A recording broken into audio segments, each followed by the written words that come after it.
आज हम लोग देखेंगे अकाउंट्स में बेसिक कॉन्सेप्ट। अकाउंट्स का 3rd क्लास हम लोग लेने जा रहे हैं और आप लोगों को स्टार्टिंग में ही पढ़ना है बेसिक कॉन्सेप्ट।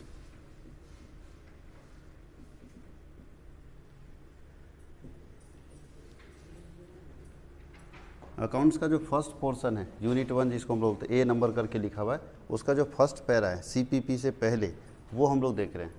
उसके सीपीपी के बाद आपका एडवांस अकाउंटिंग आ जाता है जिसमें कॉर्पोरेट अकाउंटिंग पढ़ना है, कंपनी पढ़ना है। उससे पहले का सिलेबस हम लोग देख रहे हैं जो बेसिक अकाउंटिंग है उसके बारे में सीख रहे हैं। तो उसका 3rd हम लोग लेक्चर देख रहे हैं बेसिक कॉन्सेप्ट, आधारभूत अवधारणा, या आप इसको ये भी बोल सकते हैं अकाउंटिंग प्रिंसिपल। अकाउंटिंग प्रिंसिपल इससे भी क्वेश्चन आते हैं। लेखांकन सिद्धांत,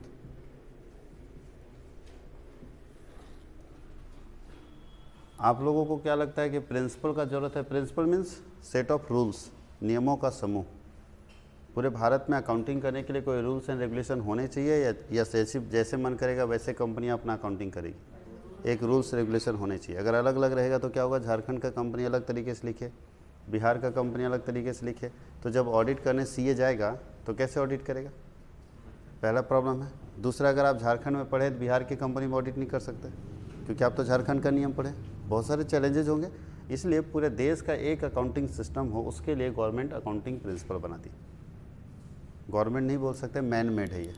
अकाउंटिंग प्रिंसिपल कौन बनाता है? मैन मेड होता है। हम लोग बनाए हैं, मतलब हमारे पूर्वज बनाए। बिजनेस करते करते उनको लगा कि ये प्रॉब्लम आ रहा है, वो उसको एक नियम बना दिया और फिर वो नियम सब लोग अप्लाई करने लगे। जैसे अभी एक लॉजिक देखते हैं, सुबह सुबह जब भी कोई दुकान खोलता है तो पहले अगरबत्ती दिखाता है, दूसरा उधार नहीं बेचेगा सुबह सुबह। क्या लगता है भारत में ये प्रिंसिपल है? दुनिया के सारे देशों में ये लॉजिक, सारे देशों में उधार नहीं बेचेंगे। अमेजन को सुबह सुबह आप उधार मांगे दे देगा। अरे ऑनलाइन डिलीवरी करते हैं, आप बोलते हैं कैश पेमेंट करेंगे, भाई कैश ऑन डिलीवरी पेमेंट करेंगे, तो वो उधार ही ना हुआ। सामान आपके पास पहुंच गया तब आप पेमेंट कीजिए। अब क्रेडिट कार्ड से खरीदते हैं तो और उधार है कि आप सामान ले लीजिए बाद में पेमेंट कीजिए, तो वो मना नहीं करता है। इसका मतलब है कि कुछ हमारे यहाँ रूल्स रेगुलेशन ऐसे बने थे, कुछ एजम्पशन ऐसे थे, कुछ कॉन्सेप्ट ऐसे थे जो पुराने ज़माने के थे और लोग बनाए अपनी सुविधा के लिए, अपने बिजनेस में बेनिफिट पाने के लिए कि हम बिजनेस कर रहे हैं, हमको उसका फ़ायदा मिले, उसके लिए अकाउंटिंग प्रिंसिपल मैन मेड हो गया। गवर्नमेंट बनाई है, सरकार जो बनाई उसको हम लोग अकाउंटिंग स्टैंडर्ड बोलते हैं। लेखांकन मानक बनाई सरकार जो आपको फॉलो करना पड़ेगा, जिसका पालन करना पड़ेगा। अकाउंटिंग प्रिंसिपल का पालन करना नहीं करना आपके ऊपर डिपेंड करता है, लेकिन अकाउंटिंग स्टैंडर्ड आपको फॉलो करना पड़ेगा क्योंकि सरकार बनाएगी तो सरकार उसको अप्लीकेबल करवाएगी। अब अकाउंटिंग प्रिंसिपल क्या होता है? सेट ऑफ रूल्स होता है। चलिए हम लोग लिखते हैं अकाउंटिंग प्रिंसिपल होता है set of rules. Objective question पूछेगा इसलिए शॉर्ट में लिख रहे हैं, नियमों का समूह, याद रहेगा। दूसरा, अकाउंटिंग प्रिंसिपल क्या होता है? मैन मेड होता है, ठीक है, मनुष्य द्वारा निर्मित। मनुष्य द्वारा निर्मित, इसका निर्माण कौन करता है? मनुष्य। मैन मेड होता है। अकाउंटिंग प्रिंसिपल ध्यान दीजिएगा पूरे देश का एक होना चाहिए। अगर पूरे देश का एक प्रिंसिपल नहीं रहेगा तो प्रॉब्लम होगा क्योंकि बिजनेस करने में बहुत सारे चैलेंजेस आते हैं। अब सोचिएगा अगर रूल्स जो है वो झारखंड का अपना हो, बिहार का अपना हो, यूपी का अपना हो, एमपी का अपना हो, तो प्रॉब्लम क्या होगा बिजनेस को? बिजनेस को अकाउंटिंग में प्रॉब्लम ये होगा कि झारखंड का अपना नियम है तो अपने तरीके से लिखेगा झारखंड की कंपनी। अब कोई ऐसा कंपनी जिसका चारों जगह पे ब्रांच है तो चारों जगह अलग अलग रूल्स हैं, हिसाब किताब लिखा जा रहा है। जब उसको एक साथ मिलाएगा अपना नेट प्रॉफिट निकालने के लिए तो कैसे मिलेगा? दूसरा, जो झारखंड में पढ़ के जाएगा वो बिहार की कंपनी में नौकरी नहीं कर सकता, तो फिर झारखंड की कंपनी तो आपको बंधुआ मजदूर समझ के काम करेगी। वो जानती है कि आदमी के पास दूसरा ऑप्शन नहीं है। लेकिन आज अगर पूरे देश का एक नियम है तो आप कहीं भी जॉब कर सकते हैं, आपको भी जॉब करने में कोई दिक्कत नहीं है, कंपनियों को भी अकाउंटिंग करवाने में कोई दिक्कत नहीं है। झारखंड की कंपनी का अकाउंटिंग दिल्ली वाले से करा ले रहा है। बात समझ गए? तो ये सुविधा होता है अगर पूरे देश में एक सिस्टम, एक लॉजिक रहे तो। अब आप सब जानते हैं कि भारत में पुरानी प्रथाएं और पुराना परंपरा बहुत चला है और बहुत सारे, जब आदमी ही को बनाना है ये प्रिंसिपल तो बहुत सारे प्रिंसिपल लोग बनाए अपने अपने हिसाब से। जिसको जिस समय बिजनेस करते समय लगा कि ये रूल्स होना चाहिए वो बनाया, सेट किया, ठीक लगा, लोगों को बोला, सारे बिजनेसमैन उसको अप्लाई करने लगे तो बन गया प्रिंसिपल। प्रिंसिपल बनता कैसे था? पहले एक लॉजिक हम लेके आए, हमको लगा ऐसे बिजनेस करने से फ़ायदा है, हमने और बिजनेसमैन को बताया, सबको उसका फ़ायदा हुआ, सब लोग उसका रूल बना दिया, फिर धीरे धीरे वो रूल्स बनना शुरू हो गया। तो वो प्रिंसिपल्स होते थे। तो वैसे हमारे देश में बहुत सारे प्रिंसिपल बने, बहुत सारे, कुछ अच्छे भी थे और कुछ ऐसे भी प्रिंसिपल थे जिसका कोई ज़रूरत नहीं था। हमारे देश समाज में पुरानी परंपराएं देखिए ना, परंपरा कुछ अच्छी परंपरा है और कुछ परंपराएं ऐसी बनी थी जो शायद आज के समय में सही नहीं है। जैसे सती प्रथा बन गया था, ये परंपरा बहुत ख़राब था। तो उसी तरह से बिजनेस में कुछ रूल्स, रेगुलेशंस, प्रिंसिपल्स या परंपराएं ऐसी बनी हुई थी जो सही थी, सारे बिजनेसमैन को फॉलो करना चाहिए और आज भी उसको फॉलो करता है लोग, लेकिन कुछ परंपराएं ऐसी थी जो सही नहीं थी। तो सरकार क्या की, सरकार गैप बनाई। गैप का मतलब क्या, GAAP बोलता है जनरली एक्सेप्टेड अकाउंटिंग और principal.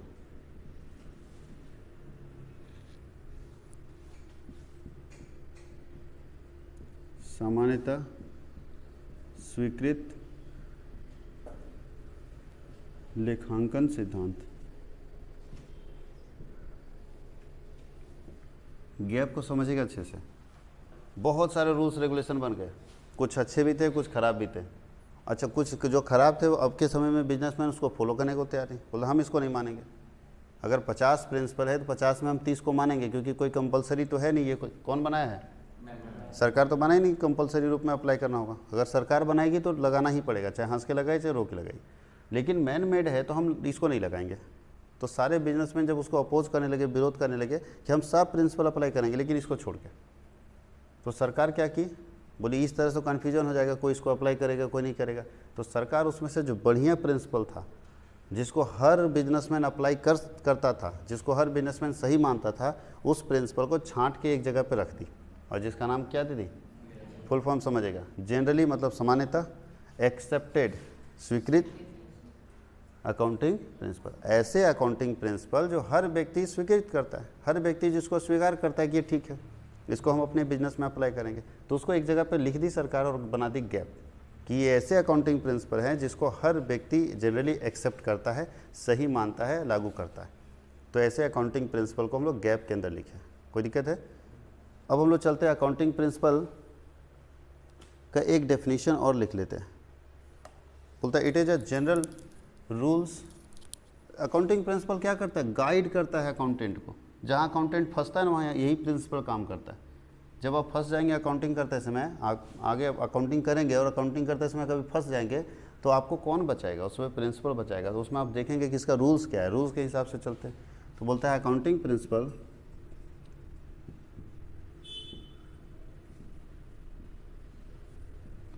Is a general guide, general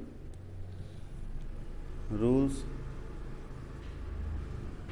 regulation, guidance for accounting work, for accounting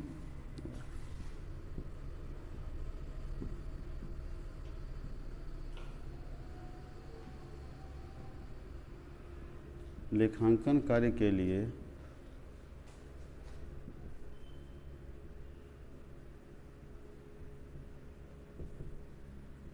लेखांकन सिद्धांत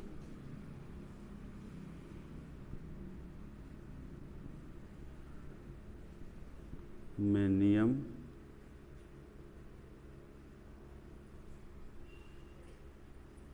मार्गदर्शन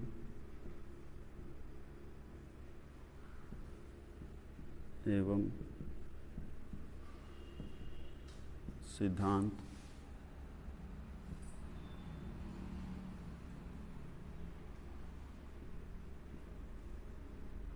शामिल किए जाते हैं।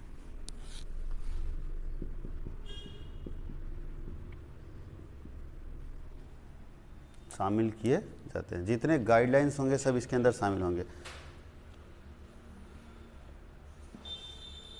अब हम आपको बताते हैं अकाउंटिंग। बहुत सारे लोग अकाउंटिंग कॉन्सेप्ट बोलते हैं, अकाउंटिंग प्रिंसिपल बोलते हैं, अकाउंटिंग एजम्पशन बोलते हैं, सब एक ही है, सारा एक ही माना जाता है। एजम्पशन मतलब क्या होता है, मान्यताएं। एक होता है पोस्टुलेट्स, स्वयं सिद्ध मान्यताएं, ऐसे प्रिंसिपल जिसको प्रूव करने की जरूरत नहीं, ऑलरेडी प्रूव्ड है। तो चलिए हम लोग एक एक करके डिस्कस करते हैं। सबसे पहले अकाउंटिंग कॉन्सेप्ट की बात करते हैं। अकाउंटिंग कॉन्सेप्ट क्या होता है?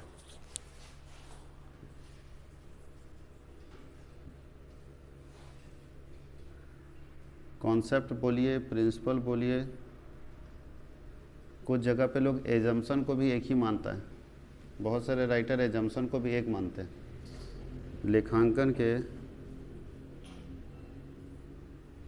लेखांकन की अवधारणा, कॉमा सिद्धांत, कॉमा मान्यताएं।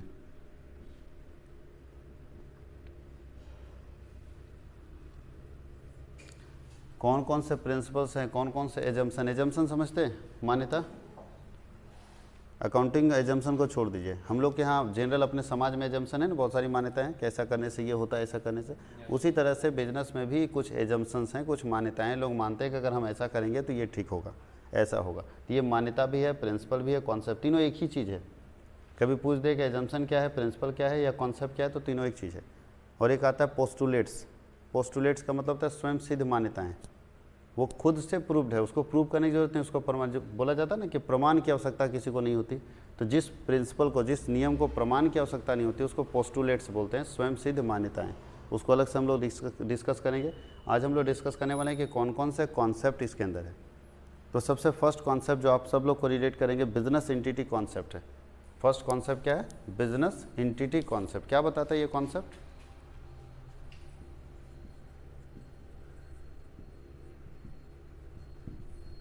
बिजनेस एंटिटी कॉन्सेप्ट, पृथक व्यवसाय अवधारणा, या इसे सेपरेट एंटिटी कॉन्सेप्ट भी बोलते हैं।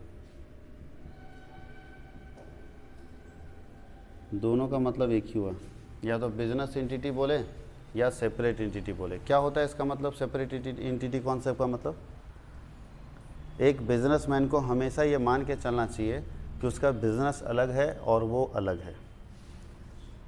सेपरेट एंटिटी कॉन्सेप्ट बताता है कि हर बिजनेसमैन को ये मान के चलना चाहिए कि बिजनेस अलग और मालिक अलग है। और अगर ये मान के आप चलेंगे तो बिजनेस आपका ग्रोथ करेगा।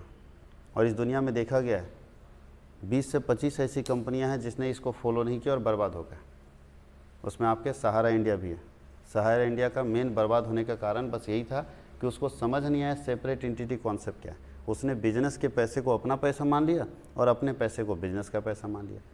उठाया मार्केट से पैसा कि भाई हम आपको डबल करके देंगे 6 साल में, उससे अपना घर बना लिया, जहाज़ खरीद लिया। अब चलिए घर में पैसा तो इन्वेस्ट कर दिया, वहाँ तो वो प्रोडक्टिव पैसा नहीं है। पैसा जहाँ भी लगाना प्रोडक्टिव जगह पे लगाना चाहिए, जहाँ कमा के दे सके। अब हम उसके पैसे से कुछ कमाए नहीं, वो तो घर में लगा दिए, गाड़ी खरीद लिए। तो सवाल है जब वो डबल देने का टाइम आ गया, मैच्योरिटी पीरियड आ गया, तब क्या करेंगे आप? उस समय में पैसा नहीं दे पाया क्योंकि इसका पैसा प्रोडक्टिव वर्क में लगा ही नहीं था, नॉन प्रोडक्टिव वर्क में था। अगर बना देता होटल और होटल से रेंट कमाता तो चलिए प्रोडक्टिव वर्क में पैसा लग गया, लेकिन ये क्या किया, नॉन प्रोडक्टिव वर्क में लगा दिया, ऐशो आराम में अपना पैसा खर्च कर दिया। और उसको समझ नहीं आया कि बिजनेस का पैसा है या उसका सेपरेट पैसा है। और इसी प्रिंसिपल को फॉलो नहीं किया जिसके कारण सहारा का ये दुर्दशा है। सेपरेट एंटिटी कॉन्सेप्ट हमेशा फॉलो करना चाहिए, बिजनेस अलग और ऑनर अलग। कोई दिक्कत है तो समझ जाएगा या लिख दे डिटेल में। सेपरेट एंटिटी कॉन्सेप्ट समझ गए, जहाँ ये माना जाता है कि बिजनेस अलग है और उसका मालिक अलग है, दोनों अलग अलग है, बोथ आर सेपरेट एंटिटी, दोनों अलग अलग माना जाएगा। अगर अब इसी कॉन्सेप्ट से ध्यान दीजिएगा, इसी कॉन्सेप्ट से आप ये मानते हैं कि जब कोई बिजनेसमैन बिजनेस में पैसा लगाता है तो उसे कैपिटल बोलते हैं। यही कॉन्सेप्ट बताता है, यही कॉन्सेप्ट है जिसके कारण बिजनेसमैन जब बिजनेस में पैसा लगाता है तो उसको किस नाम से जानता है? कैपिटल। इसीलिए, और कैपिटल को कहाँ लिखा दिखाते हैं? बैलेंस शीट में लायबिलिटी साइड में। इंटरनल लायबिलिटी होता है, वो 2 तरह का लायबिलिटी होता है, एक्सटर्नल और इंटरनल। बैंक से लोन लेंगे, मेरा एक्सटर्नल पार्टी है, वो मेरे बिजनेस से रिलेटेड नहीं है, वो हमको बाहर वाला पार्टी, वो तो गर्दन दबा के पैसा ले लेगा। और कैपिटल देने वाला जो मालिक है वो इंटरनल पार्टी है। ये दुख में अगर लॉस हो गया तो छोड़ देता है कि जाओ हमको प्रॉफिट मत देना, जब प्रॉफिट होगा तब देना, अभी लॉस है तो मत देना। लेकिन बैंक तो नहीं छोड़ेगा, तो वो एक्सटर्नल लायबिलिटी डेंजरस होता है। इंटरनल वाला मेरे साथ है, अब घर से भाई से अपना लोन लिए तो भाई दुख के समय में तो छोड़ देगा ना कि ठीक है आज तुम्हारा खराब दिन मत दो, ब्याज मत देना। लेकिन बैंक नहीं मानेगा। तो याद रखना है कि कैपिटल वर्ड क्यों यूज़ करते हैं। बिजनेस के मालिक जब पैसा लगाता है उसको कैपिटल इसीलिए लिखते हैं क्योंकि कौन सा कॉन्सेप्ट फॉलो करते हैं, सेपरेट एंटिटी कॉन्सेप्ट। और जब वो निकालता है तो ड्राइंग बोल देते हैं आप, इसी कॉन्सेप्ट से बोलते हैं। अगर ये कॉन्सेप्ट आप फॉलो नहीं कर रहे हैं तो कैपिटल ड्राइंग का मतलब ही नहीं आपके बिजनेस में। फिर आप कैपिटल ड्राइंग लिखिए ही, क्योंकि आप ही का पैसा सब कुछ है, फिर कैपिटल किस बात का, ड्राइंग किस बात का। इसीलिए हर बिजनेसमैन को अपने यहाँ सेपरेट एंटिटी कॉन्सेप्ट फॉलो करना चाहिए कि बिजनेस अलग हो और मालिक अलग हो। अगर ये प्रिंसिपल फॉलो करेंगे कभी आपका बिजनेस डूबेगा नहीं, कभी आपका बिजनेस दिक्कत नहीं करेगा। सेकेंड कॉन्सेप्ट है going concern concept. Second concept जो है वो है going concern concept. Going concern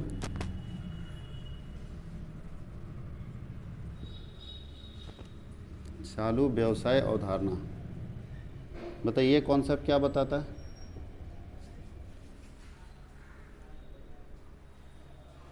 detail तो लिखवाने की जरूरत नहीं, समझते जाइए, अपना लिखते चाहिए। छोटे छोटे ऐसे भी जो आप सुनते हैं फिर से इस वीडियो लेक्चर को सुन के दोबारा और यहाँ नोट करके अपना लिख लीजिए कि इस कॉन्सेप्ट में क्या है, क्योंकि आपको उतना डिटेल में जाने में दिक्कत आपको होगा। समझते जाइए गोइंग कंसर्न कॉन्सेप्ट को क्या फॉलो करता है, लोग कैसे फॉलो करता है।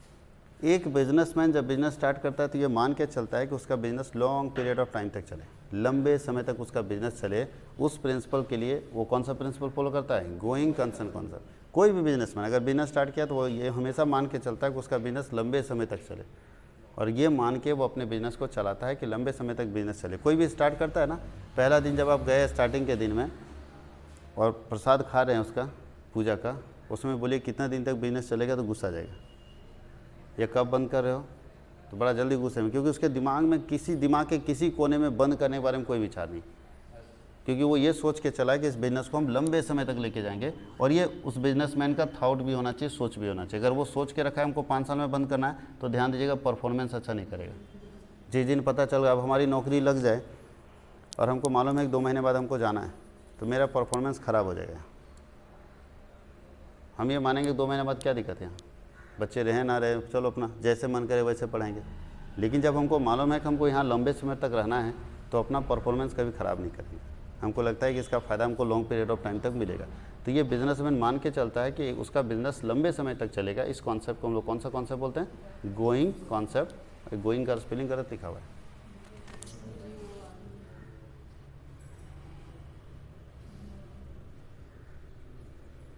तीसरा कॉन्सेप्ट कोस्ट कॉन्सेप्ट।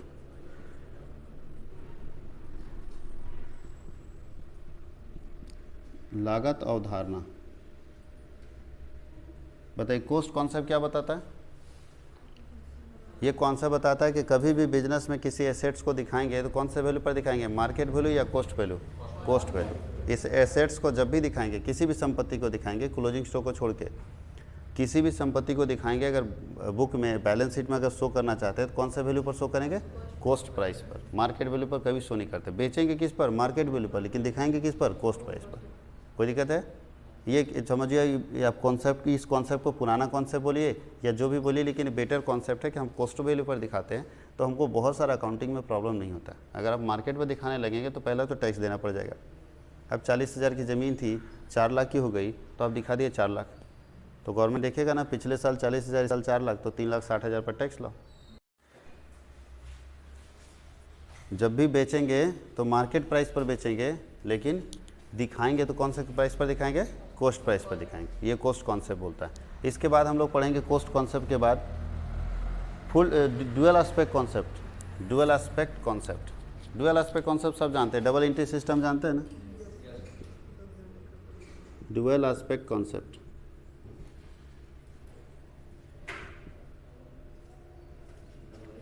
द्विपक्षीय अवधारणा। ये कॉन्सेप्ट बताता है कि बिजनेस के हर ट्रांजैक्शन को के दोनों एस्पेक्ट को लिखना चाहिए। 2 एस्पेक्ट होते हैं ना ट्रांजैक्शन में, एक लेने वाला तो एक देने वाला, तो दोनों एस्पेक्ट को, दोनों पक्ष को लिखना चाहिए। एक पक्ष के ऊपर फोकस नहीं करना चाहिए, दोनों पक्षकार को लिखना चाहिए, चाहे वो एक पक्षकार लेने वाला हो चाहे देने वाला हो। अब उसको डेबिट और क्रेडिट कैसे करेंगे वो आपको सीखना है कि हम डेबिट और क्रेडिट कैसे करेंगे। तो डुअल एस्पेक्ट कॉन्सेप्ट बताता है कि हर ट्रांजैक्शन में 2 एस्पेक्ट होते हैं, 2 पक्षकार होते हैं और दोनों पक्षकार का रिकॉर्डिंग होना चाहिए। अगर एक पक्षकार का लिखेंगे तो प्रॉब्लम क्या होता है, सिंगल इंटरेस्ट सिस्टम रखने से प्रॉब्लम क्या हो जाता है, आप कहीं प्रूफ नहीं कर पाएंगे। अगर कोई आपके दुकान से राशन खा लिया ना 50,000 का और पैसा नहीं देगा तो आप कुछ नहीं कर सकते। बस ये है कि लत्तम जुत्ता जो कर सकते हैं, लात लपड़ थप्पड़ वो सब हो सकता है, जो हम लोग अकाउंटिंग से साइड होकर करेंगे। मारपीट कर सकते हैं, समाज में 10 आदमी के सामने में बेइज्जती कर सकते हैं, बोल सकते हैं कि पैसा नहीं दिए खा के, लेकिन कोर्ट में आपके पास किसी तरह का कोई एविडेंस नहीं है, क्योंकि सिंगल एंट्री सिस्टम सही नहीं माना जाता है। और जब दोनों पार्टी के बुक में लिखेंगे तो वो एविडेंस माना जाता है, प्रूफ माना जाता है। तो इसी से निकला है double entry system. Double entry system का मतलब क्या हुआ कि हर ट्रांजैक्शन के 2 एस्पेक्ट को मिनिमम होंगे कम से कम, वो दोनों एस्पेक्ट को रिकॉर्ड करेंगे, दोनों पक्षकार को रिकॉर्ड करेंगे, लेने वाले को भी है और देने वाले को भी, या पाने वाले को भी है और देने वाले को, ये दोनों पक्षकार को जरूर रिकॉर्ड यहाँ करेंगे। इसके बाद हम लोग देखते हैं money measurement concept. Money measurement concept, मुद्रा माप अवधारणा। क्या होता है मनी मेजरमेंट कॉन्सेप्ट?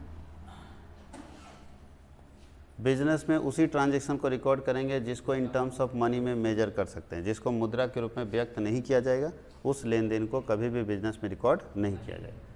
अगर किसी को, आप लोग सब जानते हैं, मुद्रा के रूप में व्यक्त कर सकते हैं तभी ना लिखेंगे। अब ऑर्डर दिए किसी को, यहाँ कितने रुपए का ऑर्डर, कुछ तो नहीं है, ऑर्डर कोई भी ट्रांजैक्शन नहीं है, क्योंकि इसको इन टर्म्स ऑफ मनी में मेजर नहीं कर सकते। तो जो लेन देन मुद्रा के रूप में व्यक्त नहीं हो सकता, यानी उसको मुद्रा के रूप में व्यक्त कर ही नहीं सकते। अब बताओ, कोई बताइए कि कोई मेरे लिए बहुत बढ़िया काम कर दिया, हम उसको थैंक यू बोल दिए, इसको मनी मेजर कैसे कर सकते हैं? तो लेन देन को जिसको मुद्रा के रूप में मापेंगे उसी का लेन देन को रिकॉर्ड करेंगे, जिसको मुद्रा के रूप में नहीं मापेंगे उस लेन देन को रिकॉर्ड नहीं करेंगे। तो बोलता है मनी मेजरमेंट कॉन्सेप्ट है, पैसे में मेजर करना जरूरी है ट्रांजेक्शन को, कितने रुपए का।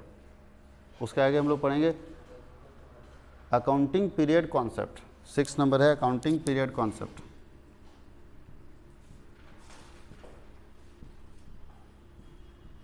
अकाउंटिंग पीरियड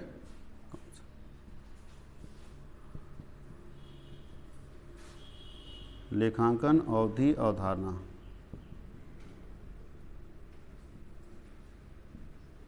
क्या होता है अकाउंटिंग पीरियड कॉन्सेप्ट? अकाउंटिंग करने के लिए एक पीरियड डिसाइड होना चाहिए कि नहीं, कि जब मन करेगा तब हिसाब शुरू, जब मन करेगा तब हिसाब बंद, ठीक नहीं है।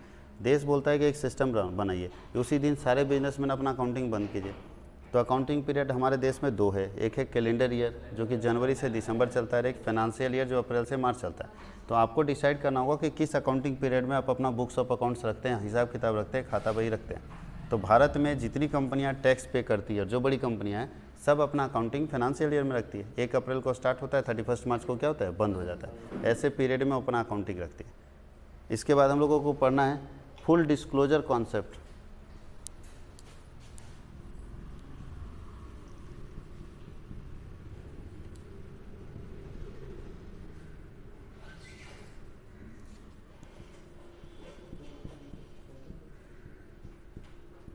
फुल डिस्क्लोजर कॉन्सेप्ट, पूर्ण प्रकटीकरण अवधारणा। क्या होता है फुल डिस्क्लोजर कॉन्सेप्ट? बोलता है जो भी ट्रांजैक्शन होते हैं उसको सही दिखाइए, सच्चा दिखाइए, सब दिखाइए। जो भी लेन देन होता है उसको पहला है सही दिखाइए, ट्रू दिखाइए, सच्चा दिखाइए और सारा दिखाइए, कुछ भी छोड़िए नहीं। अगर 5 रुपये का लेन देन हो रहा है उसको भी दिखाइए। इससे क्या होगा, पूरा का पूरा प्रकट हो जाएगा। और लोग करता है ये, इस कॉन्सेप्ट को फॉलो करता है। सेल किया 5 लाख का दिखा रहा है 4,50,000, 5 लाख का तो 50,000 दिखा रहा है। टैक्स बचाने के चक्कर में सब गलत दिखा रहा है। तो बोलता है ऐसा नहीं होगा, आप पूरा दिखाइए ईमानदारी के साथ। ये है फुल डिस्क्लोजर कॉन्सेप्ट कि आप अपने लेन देन को पूरा दिखाइए, सही दिखाइए, सच्चा दिखाइए, ताकि लोग उस पर बिलीव कर सकें। जब तक बिलीव सिस्टम नहीं बढ़ेगा तब तक दिक्कत है अकाउंटिंग को लेके। आप अभी छोटे बिजनेस का छोड़ दीजिए, कंपनी को क्यों लेके सोचिए। अगर भारत में जितनी कंपनियां हैं, सबका लेखांकन का तरीका एक हो और सब ये इस प्रिंसिपल को फॉलो करें ना, तो लोग बैलेंस शीट पर विश्वास करेगा, आराम से पैसा लगा देगा लोग।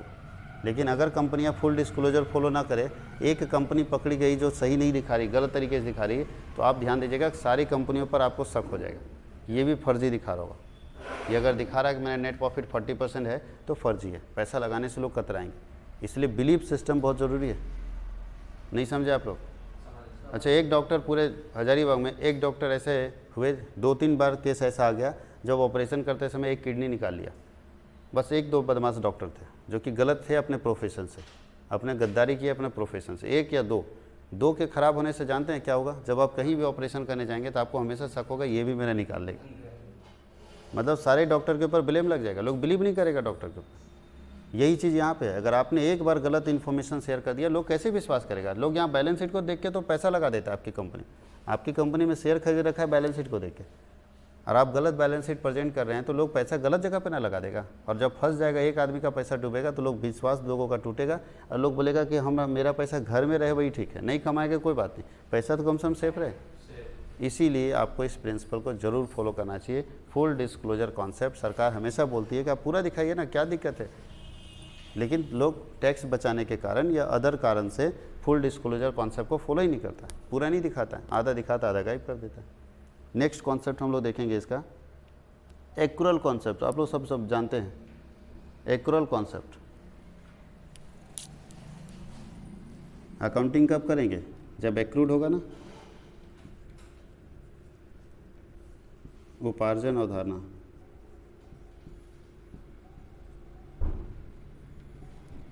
अकाउंटिंग कब करेंगे, जब एक्रूड होगा तब, या जब रिसीव होगा तब। बताया था आपको कि एक होता है कैश बेसिस अकाउंटिंग और एक होता है एक्रूअल बेसिस अकाउंटिंग। तो बोलता है आप एक्रूअल बेसिस का है, जैसे एक्रूड हो गया लिख दीजिए, मतलब हमने किसी के यहाँ सेवा दिया या हमारे यहाँ कोई काम किया, उसका सैलरी बन गया 1 महीने का और हम पेमेंट नहीं किए, तो क्या उसको रिकॉर्ड करेंगे या नहीं करेंगे, करेंगे। सैलरी बन गया उनका, सैलरी उनका बन गया, मेरे लिए आउटस्टैंडिंग सैलरी, तो लिखते हैं ना आउटस्टैंडिंग को, पैसा बाकी। तो एक्रूअल कॉन्सेप्ट बोलता है जैसे उसका एकर हो गया, जैसे वो कमा लिया उसको लिख देना होगा उसके नाम पर, उसको जवाब दीजिएगा दीजिए, लेकिन उसके नाम पर चढ़ा देना होगा। जैसे मान लीजिए आप कहीं माल बेचे, आपका पैसा बन गया लेकिन मिला नहीं है, तो जब बन गया तो आज हमको दीजिए ना, उसका रिकॉर्डिंग हम लोग कर लेंगे। तो जिस दिन एक्रूड हो जाता है, जिस दिन हम कमा लेते हैं उसी दिन उसका रिकॉर्डिंग कर लेते हैं। इसके साथ एक होता है रियलाइजेशन कॉन्सेप्ट, इसको लिख लीजिए, फिर हम लोग आगे डिस्कस करते हैं।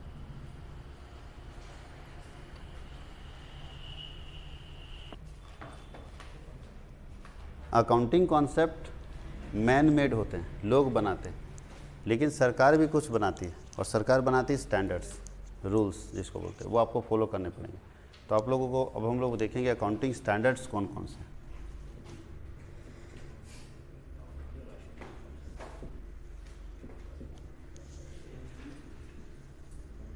लेखांकन मानक,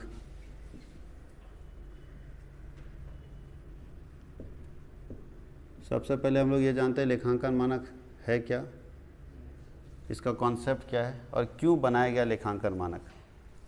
तो लेखांकन मानक बनाने का के पीछे जो सरकार का रूल्स है, लॉजिक है, वो ये है कि एक देश है एक अकाउंटिंग सिस्टम होना चाहिए। अभी आप लोग जीएसटी में पढ़ रहे होंगे 1 नेशन 1 टैक्स, तो उसी तरह बोलता है 1 नेशन 1 अकाउंटिंग सिस्टम।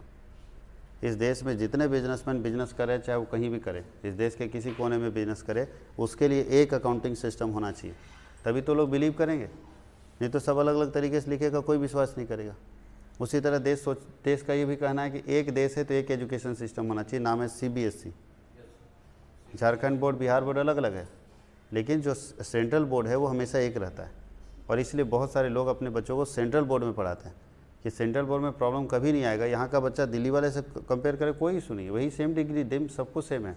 लेकिन जब हम स्टेट बोर्ड की तरफ चले जाते हैं तो स्टेट बोर्ड लोअर बोर्ड इसलिए कहा जाता है क्योंकि झारखंड का अपना सिलेबस, बिहार का अपना सिलेबस, यूपी का अपना सिलेबस, एमपी का अपना सिलेबस है, छत्तीसगढ़ का अपना सिलेबस है, इसीलिए स्टेट बोर्ड को लोअर बोर्ड कहा जाता है। सबसे लोअर बोर्ड है स्टेट बोर्ड, उसके ऊपर सीबीएसई और सबसे ऊपर है आईसीएसई।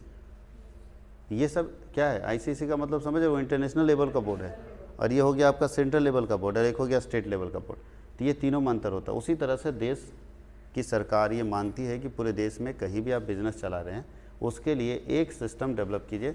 अच्छा, एक सिस्टम रखने के पीछे 4-5 फ़ायदे हैं। पहला फ़ायदा ये है कि पूरे देश में अगर एक सिस्टम रहेगा तो लोगों को विश्वास हो सकेगा।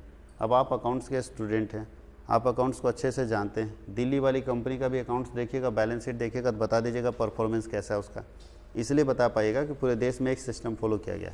अगर अलग अलग होता तो आप नहीं बता पाते। तो पहला ये है कि लोगों को का बिलीव बढ़ेगा। दूसरा क्या है कि आप अगर एज ए स्टूडेंट जब कॉमर्स पढ़ के आगे अकाउंटिंग के वर्क में जाएंगे तो आपको कभी कोई प्रॉब्लम नहीं होगा, क्योंकि आपने जो पढ़ा है वो किसी भी कंपनी में अप्लाई हो सकता है और किसी भी कंपनी में आप जॉब कर सकते हैं। लेकिन अगर स्टेट वाइज रूल रहता तो कि हर स्टेट का अपना अपना रूल, तो अभी आपको बता रहे थे ना कि आप किसी एक स्टेट में ही नौकरी कर पाते, उससे बाहर नहीं जा पाते।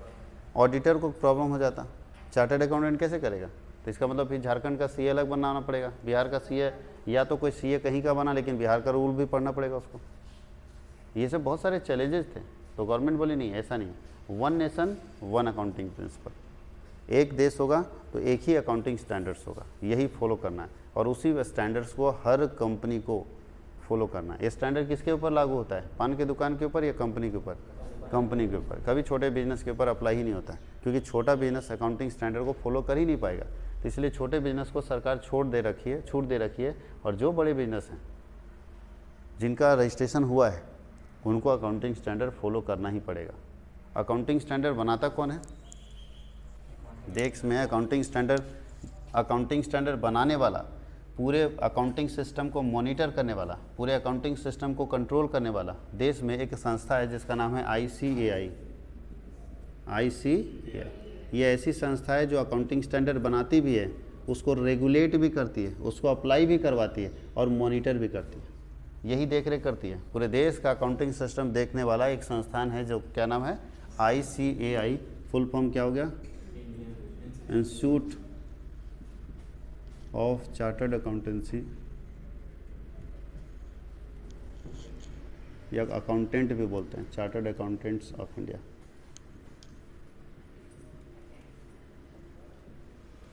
ICAI ये एक ऐसी संस्था है जो पूरे देश में अकाउंटिंग स्टैंडर्ड को बनाती भी है, अकाउंटिंग को मॉनिटर भी करती है, सरकार को हेल्प भी करती है अकाउंटिंग से रिलेटेड डिसीजन लेने में। ये अकेली संस्था है। अब इसके ऊपर बोझ बहुत ज़्यादा है, बहुत काम है ICAI के पास। एक तो पूरे कॉरपोरेट सेक्टर को देखना, मॉनिटर करना, कहीं लग रहा है कि कंपनी में कुछ गड़बड़ हो रहा है तो उससे रिलेटेड एक अकाउंटिंग प्रिंसिपल बनाना, अकाउंटिंग स्टैंडर्ड बनाना। रूल्स कौन बनाता है? ये नहीं बनाता, इसको मॉनिटरिंग का काम है, मॉनिटर कर रहा है, देख रेख कर रहा है, लगा कि हाँ यहाँ एक प्रॉब्लम है, कंपनी के लिए एक नियम बनना चाहिए, तो ये बना दिया एक नियम। अच्छा, ये खुद बनाता है या इसकी कोई और संस्था है? तो इसने अकाउंटिंग स्टैंडर्ड बनाने के लिए ASB बना रखा है, accounting standard board, accounting standard board बना रखा है, ये अलग से संस्था है जो इसी के अंडर काम करती है।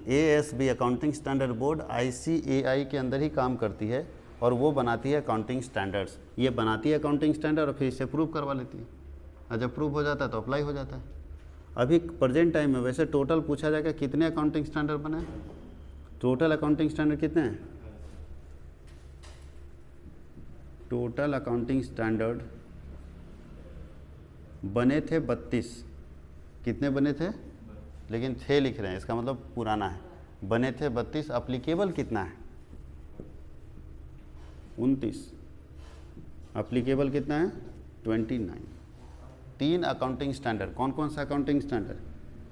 AS 29, सॉरी 30, 31, 32 ना, 30, 31 और 32 ये रिमूव्ड हो गए, हटा दिए गए। क्या कारण था हटा देने के? क्योंकि ये प्रैक्टिकली अभी अप्लीकेबल नहीं था और ये बहुत दिनों से यूज ही नहीं हो रहा था, यूजलेस था। तो जब AS बोल का मतलब क्या होता है? अकाउंटिंग स्टैंडर्ड को शॉर्ट में AS बोल देते हैं। तो अकाउंटिंग स्टैंडर्ड 30, 31 एंड 32 जो है वो यूजलेस था, उसका कोई यूज़ नहीं हो रहा था। तो सरकार उसको सरकार नहीं, ICAI उसको क्या किया? रिमूव कर दिया। बोले जब इसका कोई यूज ही नहीं है तो हटा दो। और अभी अकाउंटिंग स्टैंडर्ड प्रेजेंट टाइम में कितने हैं? 28। और अभी 2-3 अकाउंटिंग स्टैंडर्ड के ऊपर काम चल रहा है। जब वो आ जाएंगे तो जब तक उसका आएगा नहीं पूरा तब तक उसको हम इसमें काउंट नहीं कर सकते। तो जब तक वो आएगा नहीं तब तक काउंट नहीं करेंगे हम लोग। तो टोटल अकाउंटिंग स्टैंडर्ड अभी के समय में कितने अप्लीकेबल है? अब इसमें से कुछ का नाम लिखवा देते। एक चीज़ और है, ASB कब बना था? हाँ 1977 में। लिख लीजिए, डेट बहुत काम करेगा। हाँ ये 1949, 1 जुलाई 1949। तो डेट यहाँ लिख देते हैं। ये कब इस्टेब्लिश हुआ था?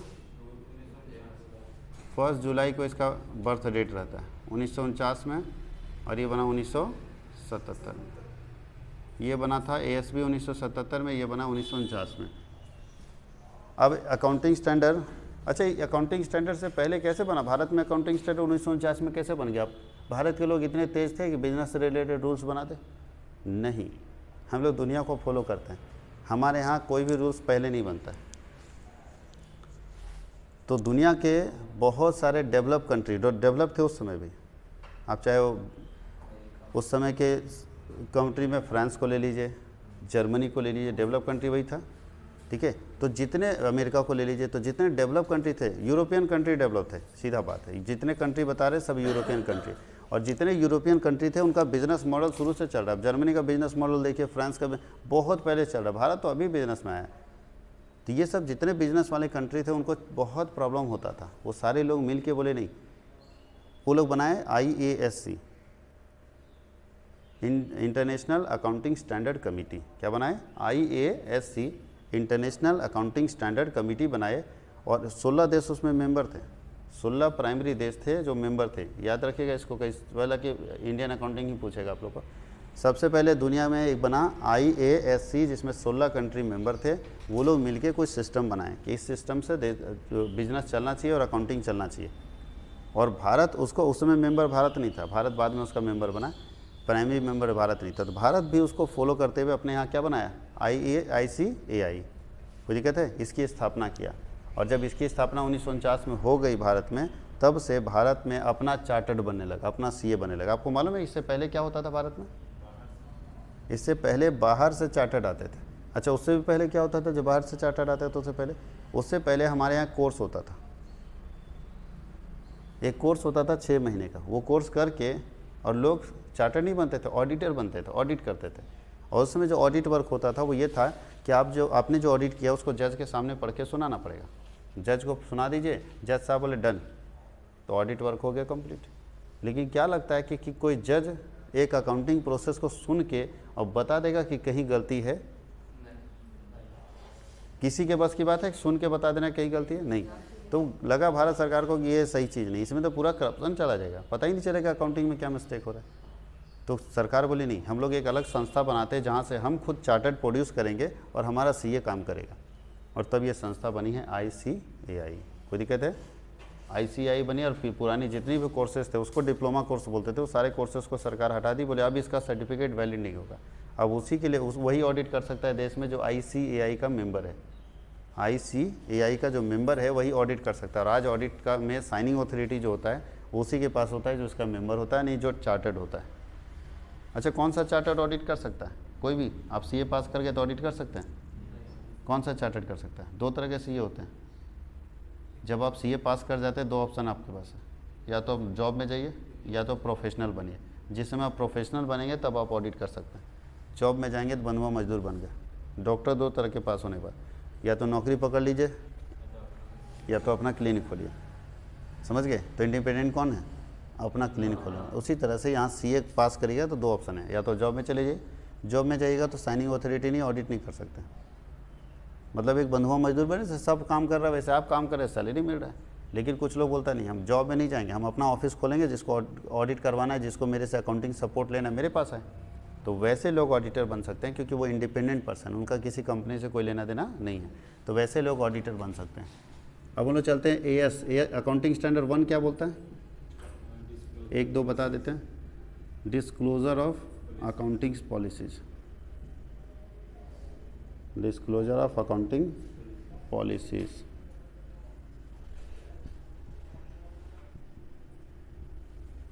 लेखांकन सिद्धांत का प्रकटीकरण। ये प्रिंसिपल ये बताता है ना कि हर बिजनेसमैन को अपने अकाउंटिंग प्रिंसिपल को पहले ही डिस्क्लोज कर देना चाहिए। या आप क्या करना चाहते हो, किस प्रकार से लिखना चाहते हो, पहले बता दो। अगर पहले बता दोगे उसके बाद इन्वेस्टमेंट कोई कर रहा है तो हमारी गलती तो नहीं है, कोई इन्वेस्टर पढ़ के इन्वेस्ट कर रहा है। तो आप अपनी अकाउंटिंग पॉलिसी पहले ही डिटेल में बता दो कि आप करना क्या चाहते हो, कैसे लिखना चाहते हो। क्या पॉलिसी में कन्फ्यूजन होगा? जैसे सब लिखता है वैसे हम भी लिखते हैं, ऐसा नहीं है। डेप्रिसिएशन का अलग अलग मेथड है, आपसे पूछा जाएगा आप कौन लगाओगे। लिखना तो सब एक ही जैसा है, लेकिन पूछा जाएगा आप कौन सा डेप्रिसिएशन का मेथड यूज़ करते हैं, आप गुडविल का कौन सा मेथड यूज़ करते हैं, आपने अमलगमिशन में कौन सा मेथड यूज़ किया। तो ऐसे बहुत सारे अकाउंटिंग है जहाँ एक से ज़्यादा मेथड्स है, तो आपसे पूछा जाएगा। आपने हायर परचेज में कौन सा मेथड यूज़ किया, तो आपसे पूछा जाएगा। आप स्टॉक का वैल्यूएशन का रूल्स क्या रखे हुए, ये आपसे पूछा जाएगा। हम पैसा क्यों लगाएंगे आपके यहाँ? आपके यहाँ पैसा लगाने से पहले हम आपके अकाउंटिंग पॉलिसीज़ को ज़रूर जान लेंगे कि आप कैसे अकाउंटिंग करते हैं, क्योंकि मेरा पैसा भाई सेफ़ रहे, सुरक्षित रहे, इसलिए हम पैसा लगाते समय इस बात को जरूर ध्यान देंगे। और अकाउंटिंग स्टैंडर्ड बना हुआ है कि सारे कंपनियों को अपना अकाउंटिंग पॉलिसी डिस्क्लोज कर देना चाहिए, जनता को दिखा देना चाहिए। देखो हम ऐसे लिखेंगे, अगर आपको पसंद है तो पैसा लगाओ, नहीं पसंद है भैया अपने रास्ते पकड़ लो। और ये अकाउंटिंग पॉलिसी, जो भी आपके अकाउंटिंग के नियम है उसको दिखा दीजिए जनता को ना, इंटरनेट पे डाल दीजिए, देखेगा लोग, अच्छा लगेगा तो पैसा लगाएगा, नहीं लगेगा तो चला जाएगा, कोई दिक्कत है। सेकंड अकाउंटिंग स्टैंडर्ड क्या है? Valuation of inventories, valuation of stock का मूल्यांकन, इसको स्कंध भी बोलते हैं, स्कंध मत लिखिए, स्टॉक ही लिख दीजिए। वैल्यूएशन ऑफ इन्वेंट्री सेकंड में बोलता है, यहाँ पे ये लॉजिक लिखा है कि आप अपने इन्वेंट्री का वैल्यूएशन कैसे करेंगे। स्टॉक जो आपके पास बचेगा, closing stock, stock means closing stock, inventory का मतलब स्टॉक होता है, स्टॉक का नया नाम है इन्वेंट्री, क्लियर। तो स्टॉक का वैल्यूएशन कैसे करेंगे, किस तरह से आप अपने स्टॉक को मेंटेन करेंगे। स्टॉक का मतलब फिर बता रहे क्लोजिंग स्टॉक, ओपनिंग स्टॉक का भी वैल्यूएशन नहीं होता है, जब भी वैल्यूएशन होता है तो क्लोजिंग स्टॉक। बोलता है क्लोजिंग स्टॉक का वैल्यूएशन कैसे करेंगे, इसका लॉजिक है market value book value whichever is less, market value और बुक वैल्यू दोनों में जो कम होगा वही है, याद रखना। अगर मार्केट में 50,000 कीमत है और बुक में 40,000 कीमत है तो मेरा स्टॉक 40,000 का होगा। तो बुक वैल्यू और मार्केट वैल्यू यानी बाजार का कीमत और पुस्तक का कीमत दोनों में जो कम वैल्यू होगा ना, उसी पे हमारा स्टॉक का वैल्यूएशन होगा, ये लॉजिक कहता है। तीसरा बोलता है अकाउंटिंग स्टैंडर्ड 3 में cash flow statement. Accounting standard 3 क्या बोलता है? Cash flow statement. 2-3 तो कम से कम याद कर लीजिए जो आपको लगता है रिलेवेंट है।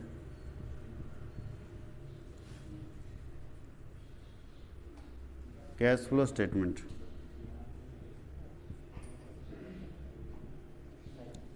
रोकड़ प्रवाह विवरण। इसमें एक बिजनेस अपने कैश फ्लो को देखता है। कैश फ्लो के अंदर दो चीज़ आता है, दो चीज़ आपको देखना है, कैश इन फ्लो और कैश आउट फ्लो। पैसा कहाँ से आ रहा है और कहाँ जा रहा है। इन फ्लो कब कब होगा? जब हम सेल करेंगे तो, अरे पैसा जहाँ जहाँ से आएगा उसको इन फ्लो बोलेंगे। जब हम सेल करेंगे तो इन फ्लो होगा, लोन लेंगे तो इनफ्लो होगा, शेयर बेचेंगे तो इनफ्लो होगा, डिविडेंड रिसीव करेंगे तो इनफ्लो होगा, लोन का पेमेंट करेंगे तो आउटफ्लो हो जाएगा, एसेट्स खरीदेंगे आउटफ्लो हो जाएगा, इंटरेस्ट का पेमेंट करेंगे आउटफ्लो हो जाएगा। तो जहाँ पैसा जाएगा आउटफ्लो और जहाँ पैसा आएगा इनफ्लो, और इन दोनों के बीच में एडजस्टमेंट बनाने के लिए एक स्टेटमेंट बनाते हैं जिसका नाम क्या है? कैश फ्लो स्टेटमेंट, जिससे हमको पता चलता है कि मेरा कैश का फ्लो का पोजीशन क्या है, कितना कैश आ रहा है और कितना कैश जा रहा है। अच्छा, इससे फ़ायदा क्या होगा? कैश फ्लो बना लेंगे, ठीक है, आया पैसा उसको एक जगह लिख दिया, गया उसको एक जगह लिख दिया, फ़ायदा क्या होगा? बनाने का पर्पस क्या है? इससे आप फ्यूचर एस्टिमेशन कर सकते हैं, बाकी कुछ भी नहीं पता चलेगा। बाकी तो आपको पता चल जाएगा लिखने से। फ्यूचर एस्टिमेशन कर सकते हैं कि जिस हिसाब से कैश इन आ रहा है और आउट जा रहा है, उस हिसाब से मेरे पास अगले 10 साल में कितना पैसा बचेगा। आप भी अपने घर में ही करते हैं? नहीं करते हैं? देखिए, ध्यान दीजिएगा। अगर 20,000 की सैलरी है, 20,000 की सैलरी अगर घर आ रही है और इसमें हम लोग आउटफ्लो मान लीजिए 17,000 जा रहा है, तो सेविंग कितना है? 3,000। तो हम लोग मानते हैं कि 3,000 × 12 36,000 साल का। तो इस हिसाब से 10 साल अगर हम लोग बचा लिए तो 3,60,000 आ जाएगा। गाड़ी तो आ सकती है, प्लान बना दिए कि 10 साल में गाड़ी आ सकती है। अब इस कैश फ्लो को, अगर आपको पहले गाड़ी चाहिए तो क्या उपाय है? पहले गाड़ी चाहिए तो या तो इनकम बढ़ाओ या तो खर्चा घटाओ, और कोई उपाय नहीं। या तो आप अपना इनकम बढ़ा दीजिए या तो अपना खर्च घटा दीजिए, तो सेविंग बढ़ेगा और ये आपका फ्लो ठीक हो जाएगा। तो अगर किसी कंपनी को लग रहा है कि हमको अगले 3 साल में एक नए प्रोजेक्ट के ऊपर काम करना है, बड़का काम, एक नई फैक्ट्री बैठानी, उसके लिए लगभग 350 करोड़ रुपये लगेगा, तो 350 करोड़ क्या मेरे लिए 3 साल में लाना पॉसिबल है? कितना मेरे अपना पैसा आ जाएगा? तो हम देखें कैश फ्लो के पोजीशन से कि मेरे पास सर 200 करोड़ आ जाएगा। बोले चलो कोई बात नहीं, 150 करोड़ का हम लोन ले लेंगे। आज से हमने उस प्रोसेस में लग जाना है कि हमको लोन लेना है 150 करोड़ का। तो आप जब तक अपने कैश फ्लो को नहीं जानते हैं, उसके पोजीशन को नहीं जानते, आप एस्टिमेशन कैसे करेंगे फ्यूचर का? तो फ्यूचर से रिलेटेड, और फ्यूचर में किससे रिलेटेड? कैश से रिलेटेड डिसीजन लेने के लिए आपको कैश फ्लो स्टेटमेंट बनाना पड़ेगा, क्योंकि ये हेल्प करेगा डिसीजन लेने में रिलेटेड टू फ्यूचर। भविष्य से संबंधित किसी भी तरह से अगर निर्णय लेना है तो उसमें जो मदद करेगा वो कौन मदद करता है? Cash flow. इसलिए हम लोग बनाते हैं कैश फ्लो स्टेटमेंट, क्योंकि वो बताता है कैश के फ्लो को, इन फ्लो और आउट फ्लो को। कितना आ रहा है और कितना जा रहा है। एक मैनेजर इसी से रिलेटेड डिसीजन ले लेता है कि आपके बिजनेस का पोजीशन क्या है, अगले 4 साल में बिजनेस कहाँ जाएगा, अगले 5 साल में बिजनेस कहाँ जाएगा, इससे रिलेटेड सारे डिसीजंस लिए जाते हैं। ऐसे टोटल 29 अकाउंटिंग स्टैंडर्ड आपके पास बुक में भी अवेलेबल रहता है।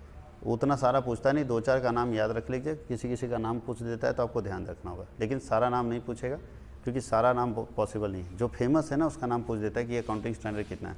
जैसे अमल कमीशन का पूछ देगा, आपको अमल कमीशन पढ़ना है, कौन सा अकाउंटिंग स्टैंडर्ड है, 14 है ना, अकाउंटिंग स्टैंडर्ड 14 है, अमल कमीशन लिख लीजिए, वो भी AS 14 है। वो जब हम पढ़ाते जाएंगे तो बताते जाएंगे। अकाउंटिंग फॉर अमल कमीशन होता है।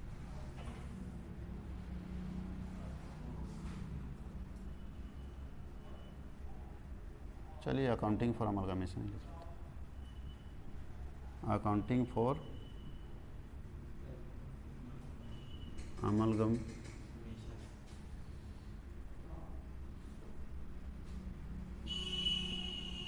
एकीकरण का लेखांकन।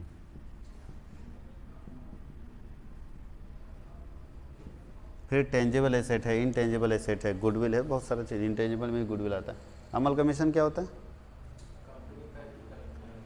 जब दो सेम नेचर, ध्यान दीजिएगा पूरा याद रखना है, जब दो सेम नेचर की कंपनी आपस में मिलती, सेम नेचर की कंपनी होनी चाहिए तभी अमल कमीशन होगा। अब एक कपड़ा बनाने वाली कंपनी और एक कार बनाने वाली कंपनी मिलकर क्या करेगा, तो दो सेम नेचर की कंपनी जब आपस में मिलती है तो उस प्रोसेस को हम लोग बोलते हैं अमल कमीशन। इसमें 3 कंडीशन हो सकते हैं, आपको मालूम होना चाहिए। इसमें 3 कंडीशन हो सकते हैं। एक होता है एब्जॉर्प्शन, एक होता है एक रिकन्स्ट्रक्शन जिसको हम लोग इंटरनल रिकन्स्ट्रक्शन बोलते हैं, एक्सटर्नल रिकन्स्ट्रक्शन बोलते हैं, सॉरी एक्सटर्नल रिकन्स्ट्रक्शन, और एक होता है अमलगमीशन।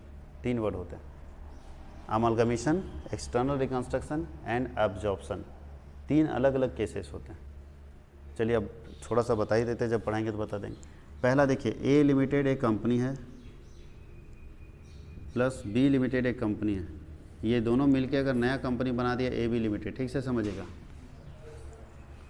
एक कंपनी ए लिमिटेड, एक कंपनी बी लिमिटेड, दोनों अपने धंधे को बंद किया, एक नया कंपनी बना दिया ए बी लिमिटेड। ये है प्योर अमल कमीशन, इसको अमल कमीशन बोलते हैं।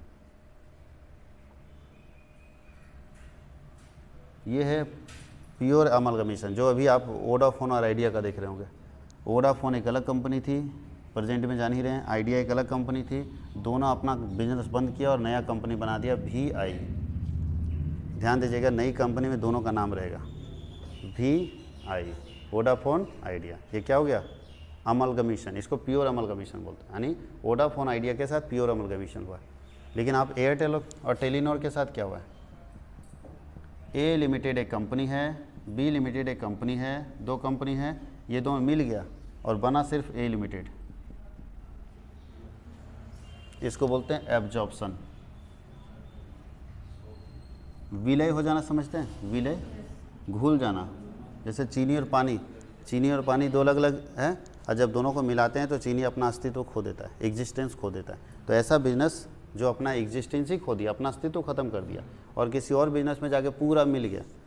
तो बताइए, एयरटेल ए लिमिटेड और एक था टेलीनॉर बी लिमिटेड, टेलीनॉर का नाम और निशान खत्म हो गया कि नहीं? क्या एयरटेल के साथ कहीं टेलीनॉर दिखता है? कहीं किनारे में भी, पोस्टर बैनर में कहीं नहीं। बोलता है तुम अपना एग्जिस्टेंस खत्म कर दो, सब कुछ नामो निशान मिटा दो और मेरी कंपनी में आ जाओ। तो ऐसे केस को हम लोग बोलते हैं एब्जॉर्प्शन। जो यहाँ पे क्या किया, एयरटेल एब्जॉर्ब कर लिया किसको, टेलीनॉर को, ख़त्म कर लिया, खा गया पूरा। और एक होता है तीसरा, एक्सटर्नल रिकन्स्ट्रक्शन। ए लिमिटेड एक कंपनी है जो अपने आप को बदल के बना दी बी लिमिटेड। ध्यान दीजिएगा, यहाँ 2 कंपनी का ज़रूरी नहीं, अकेला कंपनी ए लिमिटेड ही था, लेकिन ए लिमिटेड अपनी कंपनी को कन्वर्ट किस में कर लिया, बी लिमिटेड का। इसका मतलब यहाँ पे कंपनी अपना नाम चेंज करती है और कुछ नहीं। यहाँ पे नहीं, वो यूनिनॉर, पहले यूनिनॉर होता था, बाद में बदल दिया टेलीनॉर। पहले फेयर लवली होता था, अभी क्या कर दिया है, अभी नया बदल दिया कुछ नहीं, फेयर लवली अब नहीं किया, चेंज कर दिया, हाँ ग्लो एंड लवली कर दिया, ये नाम चेंज कर दिया। ये है एक्सटर्नल रिकन्स्ट्रक्शन कि अंदर से सब कुछ, भाई क्या लगता है ग्लो एंड लवली का जो प्रोडक्ट है वो अलग है क्या, सिर्फ नाम बदल दिया, यानी बाहर से चेंज किया, अंदर से सब कुछ है। एक्सटर्नल मतलब क्या होता है, बाहर से चेंज करना।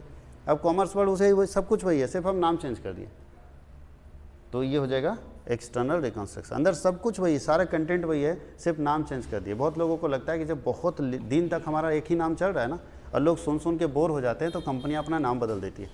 या दूसरा हो सकता है जब हमारा मार्केट में गुडविल ख़राब चल रहा है ना, तो कंपनी अपना नाम बदल देती है और नाम बदल के फिर लेके आ जाती है प्रोडक्ट।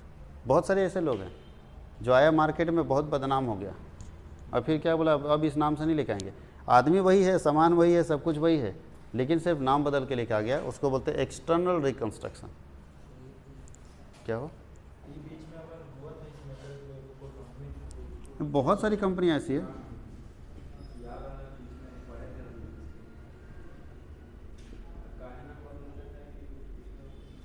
एक्सटर्नल रिकंस्ट्रक्शन, ठीक है, वो हर जगह पे मार्केट का एडवांटेज लेने के लिए। अब बताइए, हमारे ट्यूशन का नाम ही बहुत बदनाम हो जाए तो हम नए नाम से आएंगे। तो ये चीज़ होता है कि दुनिया में जब भी किसी को लगता है कि हमारा नाम बदनाम हो गया, मार्केट रिकवर नहीं कर पा रहे हम या मार्केट कैप्चर नहीं कर पा रहे, तो कंपनियां अपना नाम बदल के आती हैं। ठीक है, रिलायंस जियो आज जो दुर्दशा दिखा रहा है, आपको मालूम होना चाहिए वही पुराना रिलायंस है। ये